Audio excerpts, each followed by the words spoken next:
So you think you know how to beat Halo 2? Well, think again, bud, because I'm willing to bet you've never played through it using Xbox's official strategy guide. Strategy guides are a thing of the past, since these days you have the entire world at your fingertips, and people just grab their phones and use YouTube whenever they're stuck in video games. But today, we're taking a time capsule to the early 2000s, back when you used to burn CDs, the Razr was the hottest phone on the market, and most of the games you played were rented from Blockbuster. I'm going to utilize the official Halo 2 strategy guide as if I'm a complete noob to see if this is really the best way to conquer the Covenant on Delta Halo. I did this previously with Halo CE, and while there are plenty of discovered secrets that weren't included in that guide, it was still full of valuable information that could help even the most seasoned veterans in the UNSC. We're playing on an original Halo 2 copy, since Bungie would not approve of the MCC version, and we're playing on an Xbox 360 so that we don't have little black bars on the screen throughout the whole video. The guide specifically states this is for normal difficulty, but this guy is still living rent-free in my head, so we're going to play on heroic. I did read through the entire guide before making this video and was impressed with all the information. You get a detailed description on the controls, strengths and weaknesses for each weapon and vehicle, how to approach each enemy type, as well as general tips and tactics that will help you throughout the great journey. You also get overhead maps of each area throughout the campaign, which shows you what you can expect in each section. So time to load up a fresh save file and forget everything we know about Halo 2. After a quick cutscene of a dino getting reprimanded for his actions, we meet up with Chief, where we look at some bright lights and zap ourselves to make sure our shield works. Yep, all good. Sergeant Johnson picks us up for our award ceremony, which was going well until the Covenant decided to crash the party. This is where the real game starts. We need a weapon, and the guide recommends a battle rifle alongside 2 SMGs to dual wield. We're told to crouch behind the makeshift barriers and fire on the entering Covenant with the SMGs. It also says to remove a finger from one trigger or the other occasionally so we don't get stuck reloading both guns at the same time. But we ended up doing it anyway. The guide recommends mixing a Covenant weapon with the SMG, so we grab a plasma pistol and move on to the next room. We're told to utilize this turret, but are forced to jump off due to a lurking elite. In the hangar bay, we utilize the grenades up top and rain down fire on the boarding baddies. We keep a watchful eye on the door behind the Pelican, throwing grenades to disrupt the entrance of a few elites and grunts, and move on to the next hangar. The guide tells us to use the BR scope to take out the grunts using the turrets on the upper level, and then combine a plasma pistol with an SMG to fight as efficiently as possible. I would prefer to use the charged plasma pistol and switch to the BR to clean up the elites, but the guide suggests dual wielding alongside the use of grenades, and it worked pretty well. In the next room, we're supposed to stick the elite as this door opens, but I'm more of a soccer player, so we got the second one at least. In the next room, our friend dies, but leaves us a shotgun as a parting gift. The guide says this is a great weapon for killing elites at close range with relative ease, so we'll keep it in our back pocket. After clearing the armory, the guide tells us to use the plant tubs to crouch jump up to the turret from earlier and exit to the tram station. We run into jetpack elites, but hide in the containers per the guide, and slowly chip away at the enemies as we make our way to the shipping hall. Here we have our first run-in with drones, but we are directed to the platform on the sides for enough cover to take them out. We follow the path down to the Covenant bomb where we're told to get creative. And so I just spammed all my grenades and mixed in some gunfire before Master Chief gives the Covenant back their bomb. Next up, we fly down to Earth in hopes of stopping the Covenant assault. But first, have you ever gone outside? Because I have. Well, this fucking sucks. As a gamer, I don't go outside often, but when I do, it's usually to snowboard. And there's nothing I like more than some rad apparel to complement my interests. Insert Skip the Last, where you can express your love for the mountain year-round with their après-ski apparel. They have a little bit of everything, with dope designs and colors to make you the flyest shredder on the mountain.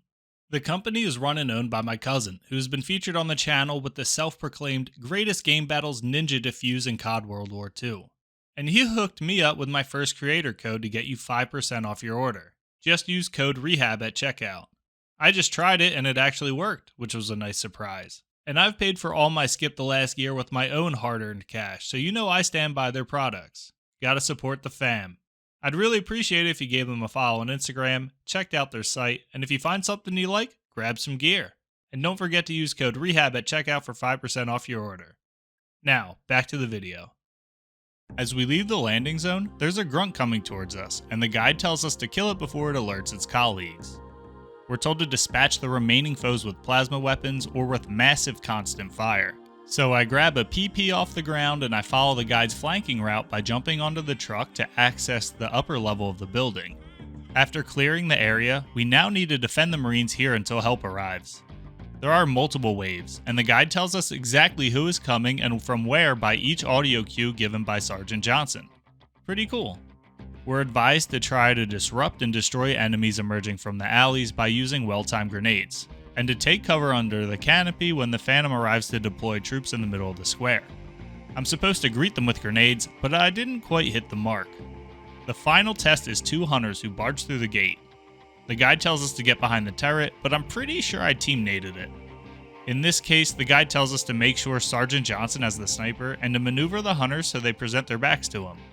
I did a lot of jumping around baiting for Sergeant Johnson, but someone must have caught him with his pants down, because by the time he finally takes a shot at the hunters, it was too late. My last checkpoint was before the Phantom dropped, so this time I made it to the hunters with the turret intact. And well, 10 out of 10 suggestion from the guide. On the other side, we take out a Jackal sniper and grab one of our own. The next area is deemed Sniper Alley, and it really earned this moniker. The guide points out the snipers to focus fire on, and mentions that the drones are the least of our problems.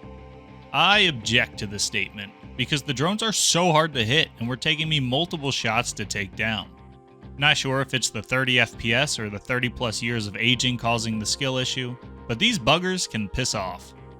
After too many deaths, we conquer Sniper Alley, make it past the arcade and into Hotel Zanzibar. On the other side of the hotel we find a Phantom dropping troops, and the guide tells us to use the exploding Covenant container to your advantage.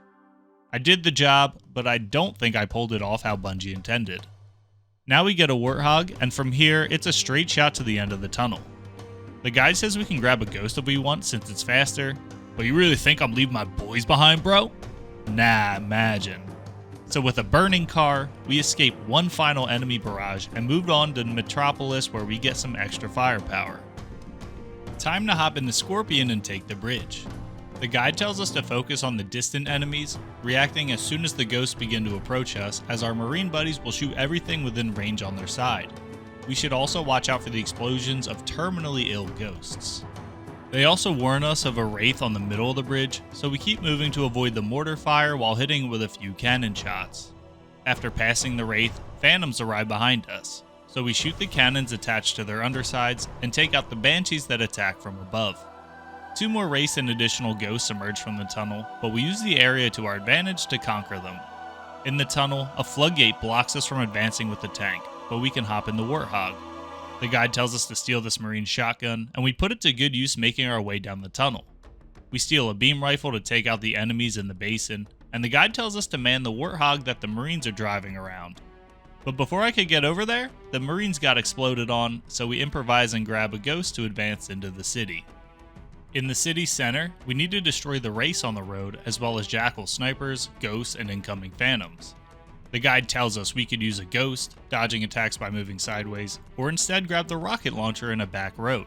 And if we're feeling especially brave, we can jump on a Wraith and attack the pilot at close range. Well, I ended up needing to do all 3, because my Ghost was almost destroyed, I ran out of rockets, and then needed to just ape it at the last Wraith. After clearing the street, a Marine leads us through the building. We spot a Scarab, and another Marine leads us to the top of the building and outside to face the enormous vehicle. There's tons of weapons and ammo here, but the guide suggests the rocket launcher or sniper rifle. My inclination was to go with the T2 combo, but the guide says not to be too greedy, since we'll need a suitable close range weapon when we eventually board the Scarab. So I kept the versatile battle rifle. The guide tells us not to jump onto the monstrous vehicle right away, and instead prepare our attacks by firing rockets from the walkway. And eventually the Scarab gets trapped and we could just jump onto the deck whenever we want. We have plenty of rocket ammo for this situation, and easily deal with the white Ultra Elite the guide warns us about. Once the Scarab is clear, a long cutscene begins with a rather special ending. The big surprise that the guide was alluding to was the fact that we are now playing as the Arbiter. Common knowledge for current fans, but it's funny to see how Bungie and reviewers wanted to keep this under wraps until players got to experience it firsthand. The guide starts by explaining how to use the one significant difference between the Arbiter and Chief, active camo, and then gives some tips on how to differentiate friend or foe since both sides are composed of grunts and elites. As we approach our first enemies, the guide tells us to utilize our invisibility to get close to the first elite, hit him on the head from behind, and then take out the rest of the heretics at the entrance. We're advised to swap our plasma rifle for our carbine and kill the heretics on the incline from a safe distance. We regularly reactivate our camo to fight our way to the next elevator. We activate our camo before we reach our destination as the guide suggests, but make some bad decisions. Our next attempt, I was a little late on the camo use, but at least I remembered to take cover this time. We run camouflage from cover to cover, slowly chipping away at the heretics until we can open the hangar gate. A friendly phantom enters the hall, bringing reinforcements and firing everything it has at our enemies. We clean up the remaining enemies, and the guide tells us to grab a fuel rod cannon if we can. I couldn't find one though, so I grabbed a fresh sword instead. In the next corridor, we reutilize our motion tracker and rely on grenades and the sword per the guide's recommendation. We clear out the next hall and head on to the next corridor. Here, the guide tells us to use camo and approach the solitary elites from behind and finish them off. We both finish, and we move on to the second hall. The guide says we can pop camo and run right through this section without being spotted, and I make it despite being a little too slow. We finally chase the heretic leader down, but he takes off on a Banshee. We take out his reinforcements and jump in a Banshee to follow him, and here the guide actually gives us a nice little speedrun technique. Instead of following the Phantom all the way around, we can immediately shoot right and head straight for the landing spot. Once we clear the enemies from the platform, avoiding the Grunt's fuel rod fire, we complete the mission. As we pursue the heretic leader, there's a strange ambiance in the desolate rooms. We jump down to the lower level and are met by the heretic leader, but in hologram form. The guide tells us to use the time here to destroy the corpses on the floor using the energy sword, and the wisdom of doing so will soon become apparent. Moments later, the flood are upon us, with countless infection forms attacking the Covenant as well as infecting seemingly dead bodies of combat forms, imbuing them with life anew. We were able to avoid that by completely incapacitating these bodies earlier. The guide says we can easily kill infection forms with the Sentinel Beam, but I couldn't find one, so I just uselessly stood there for the most part. After defeating every foe, the guide again tells us to grab a Sentinel Beam and energy sword, and I walk around for a while before realizing it was right here the whole time. The next section of the guide gives an outline on each flood type and how to deal with them. For the infection form, we should always move backwards to avoid being surrounded, using bursts of automatic weapons or the Sentinel Beam, and to avoid using plasma nades. Combat forms should be severed after death to avoid infection forms from reviving them, avoid normal melee attacks or sniper fire, and should be dealt with using the energy sword or Sentinel Beam. The carrier form should be avoided at close range because they explode when shot, but offers a tactical opportunity. We can aim our fire at them and maximize our firepower in a spectacular way. We move on to an elevator that moves down at an excruciatingly slow pace. The guide suggests the energy sword for combat forms and the Sentinel Beam in slow, targeted bursts for the infection forms and sentinels. This was going all too smoothly until I got a little impatient and... But we conquer the elevator in our second try and head on to the next lab. We pick away at the flood from afar and let them battle it out with the heretics. We're forced to jump down eventually, with multiple waves of flood to battle. We make easy work of them with the sword and Sentinel Beam, utilizing camo when we need to regenerate our shields, and dispatch the last of the heretics with cold precision.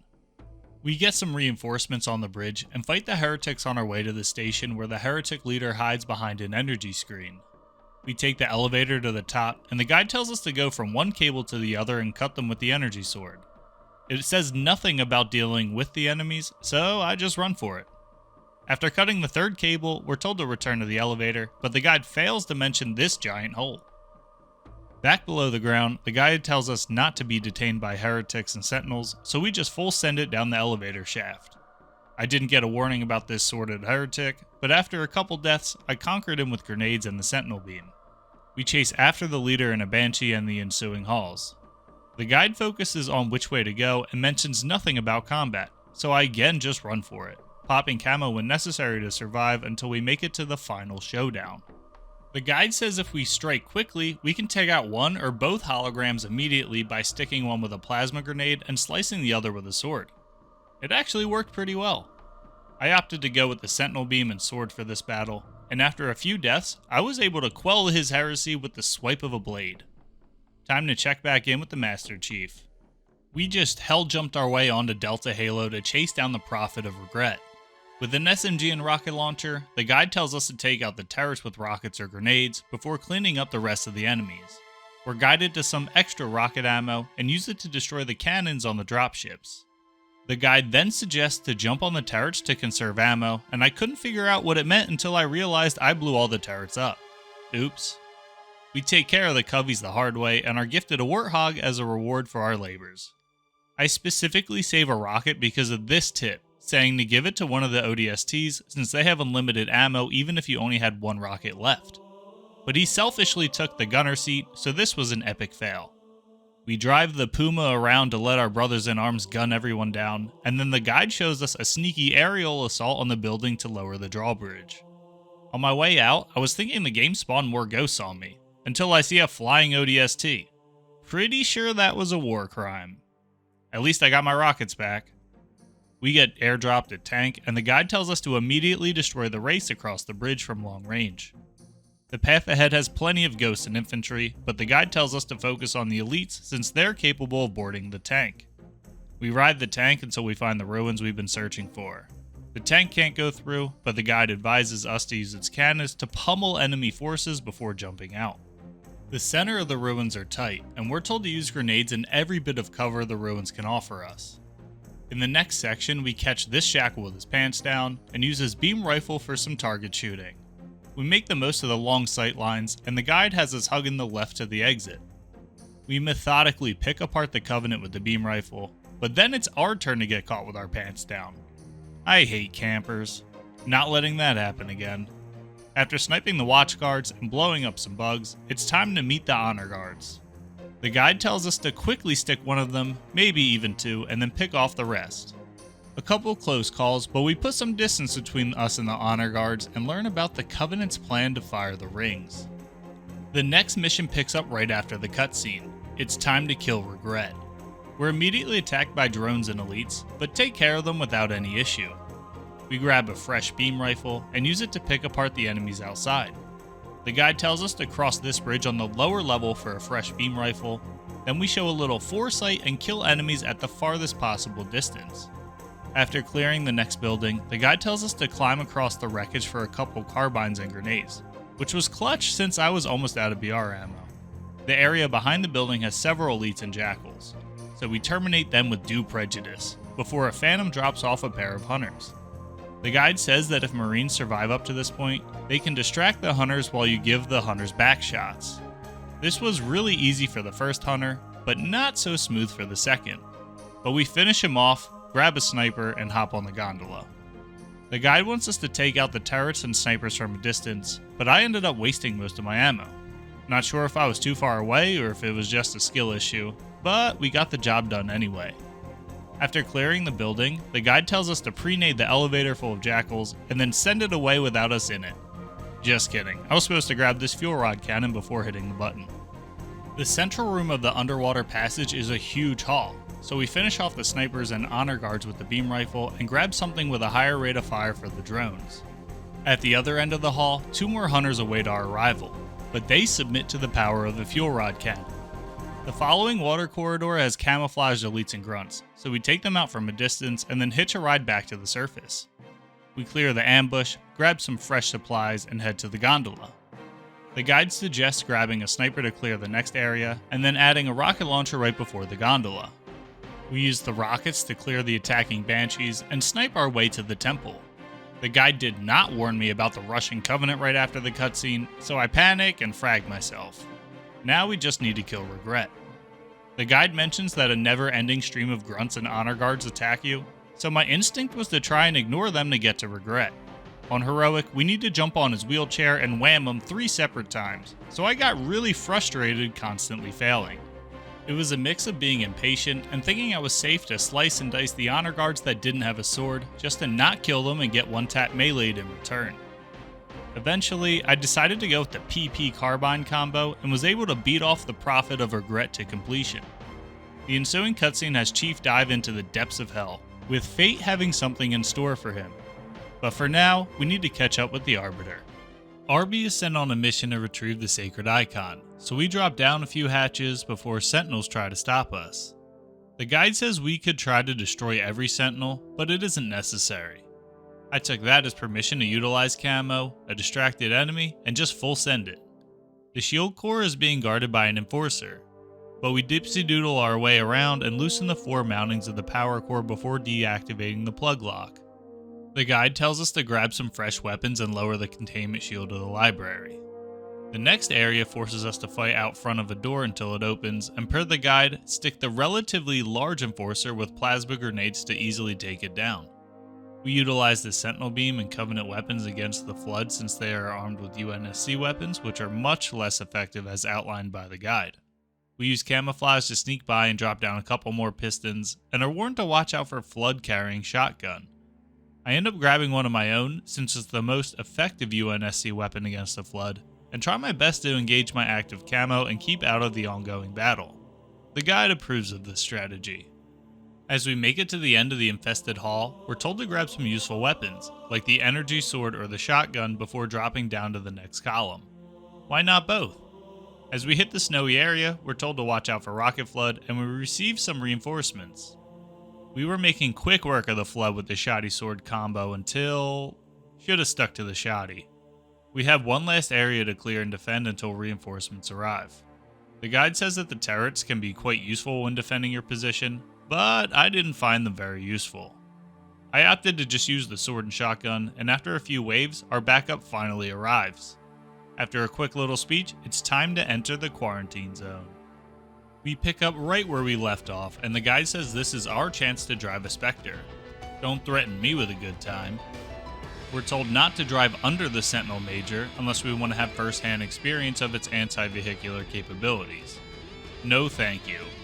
The Flood learned how to commandeer vehicles, which isn't great, but the guide says we can try to board the tank, or maybe the driver will get killed by the Sentinels. But I'm just trying to kick it with the boys, so I'm sticking to the Spectre. The guide warns us that the Flood can board vehicles, so we keep our eyes peeled. We follow the path laid out for us until we spot the library. From here, the guide gives us 2 paths after crossing the first bridge. We can go left on foot or right on a vehicle. You know I'm riding with the boys.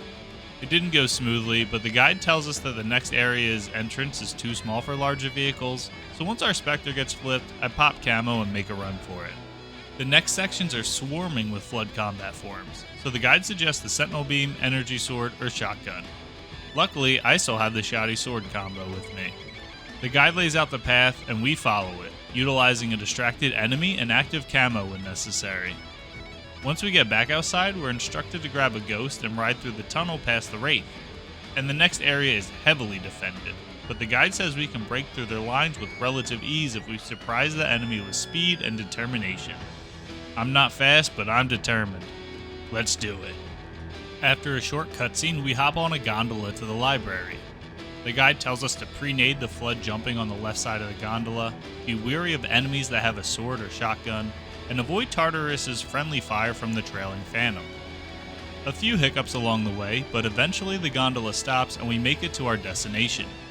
Other than a few infection forms, everything is already dead, as we pull up on Sergeant Johnson and Miranda Keys stealing the sacred icon.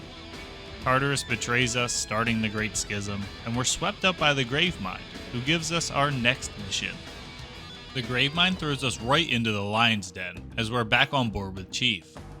The guide tells us to take a step back and grab the second Needler on the ground, and open fire immediately on the Honor Guard brutes. It's recommended to keep your distance from the second brute in case it berserks, and then grab both brute plasma rifles as they form a potent weapon combination. We're supposed to be alternating fire between the two to avoid them from overheating, since the red brute plasma rifles have a higher rate of fire than their blue counterpart.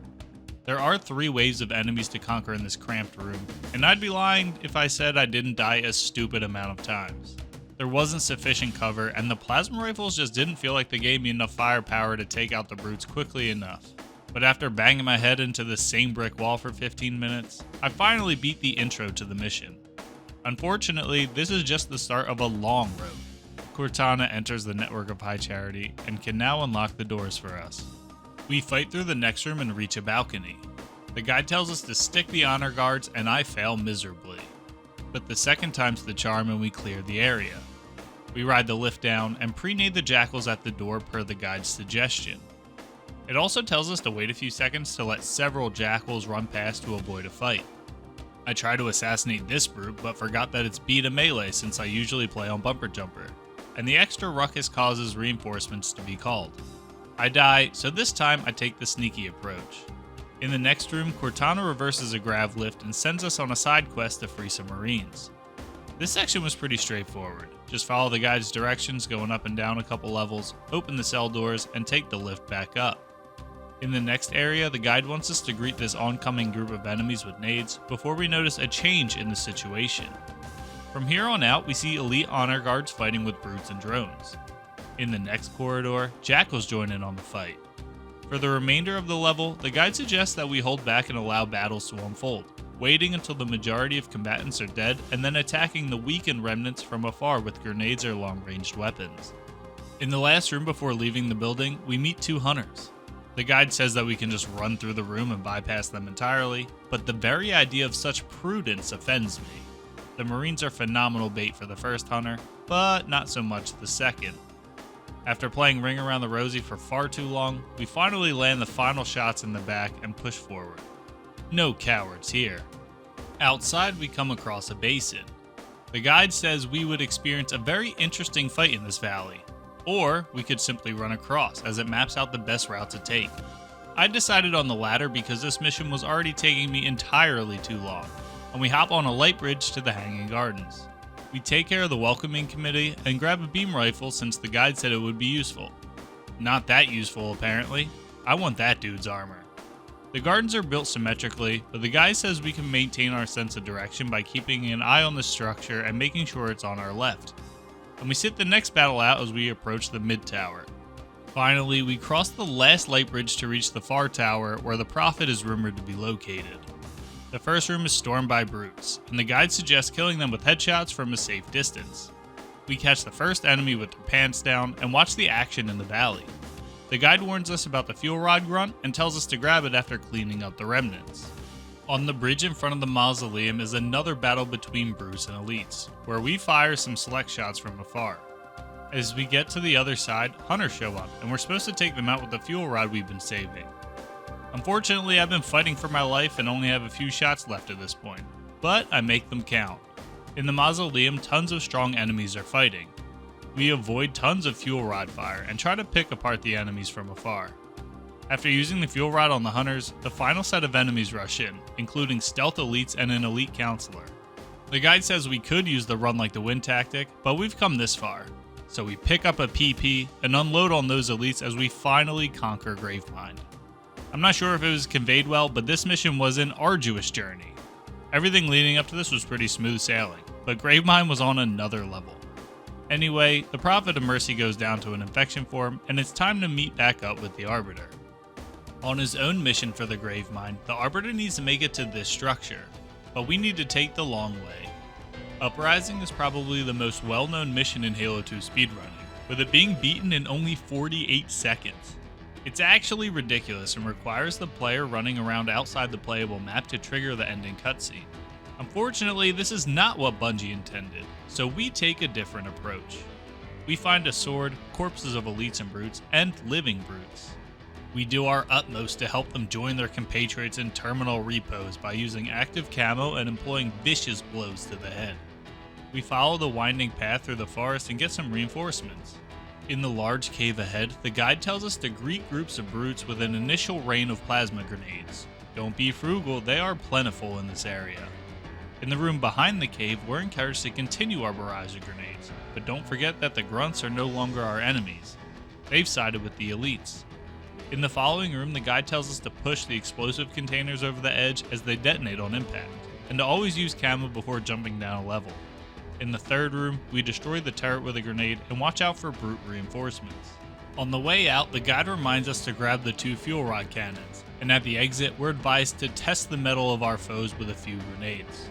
Around the corner, we utilize the fuel rod cannon, collect some weapons, and jump in a ghost. We methodically pick apart the enemy from afar, avoiding jackal snipers, and pull over to take some pot shots of our own.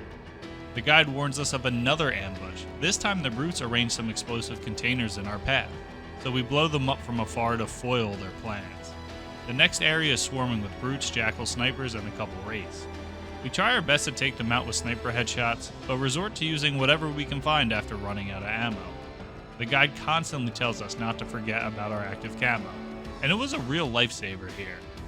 We stumble upon a weapons depot, where we grab some explosives to deal with the wraiths, and retreat back if we need to regain shield or need more firepower. After clearing the valley, we head through a tunnel to end the mission and jump back on board High Charity with the Master Chief. Chief is trying to stop the Prophet of Truth from escaping to Earth. We fight off numerous flood infection and combat forms, and one has a sword and a shield. That's diabolical. We grab our favorite flood fighting weaponry, a sword and a shotgun, and head inside. Unfortunately, not a great combo versus brutes, and I somehow miss all 4 grenade throws. Second time's the charm, and hit a celebratory teabag before taking the lift up. The guide tells us to grab a beam rifle and shoot the survivors of the drone vs flood fight on our left. Easy pickings. We make sure to go back for our shoddy and take the platform across. The remaining portion of High Charity is infested with flood spores, so we fire up the flashlight and pay extra close attention to our motion sensor. The guide says to stay on the slightly higher side walkways, as the brutes prefer the middle of the main hallway. And make sure to keep moving, as standing and waiting for battles to end is a bad choice since more flood will arrive regularly from behind. We battle through a cave-like hall and use the flood as a distraction to slip past. In the next similar hall, we get bullied by a shotgun flood guy a few times, but we do eventually conquer him and move on to the inner sanctum. Brutes and jackals built up their last defense line here, and we need to eliminate all enemies before Cortana will open the exit. The guide says we can jump from the pedestals to one of the balconies to observe the situation from above, so we do just that. It takes a little while and more than a few deaths, but we eventually clear the inner sanctum, grab the sword pointed out by the guide, and even stumble upon a beam rifle for the final showdown. The guide says if we're on normal difficulty, we can simply charge through to our destination.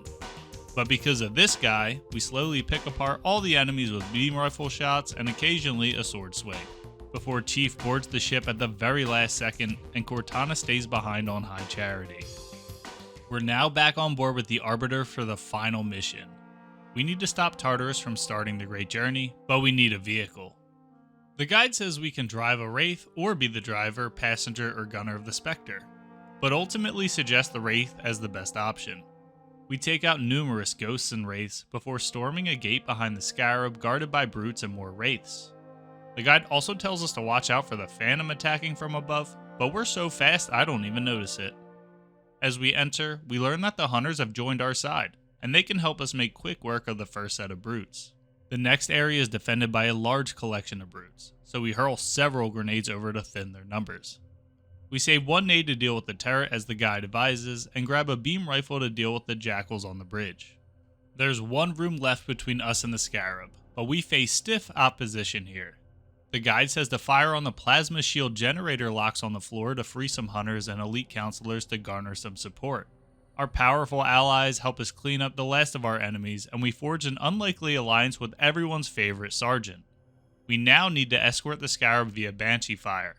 We take out a few wraiths, some plasma gunners, die way more times than I'd like to admit, and grab a fresh Banshee at every opportunity because sheesh are they fragile.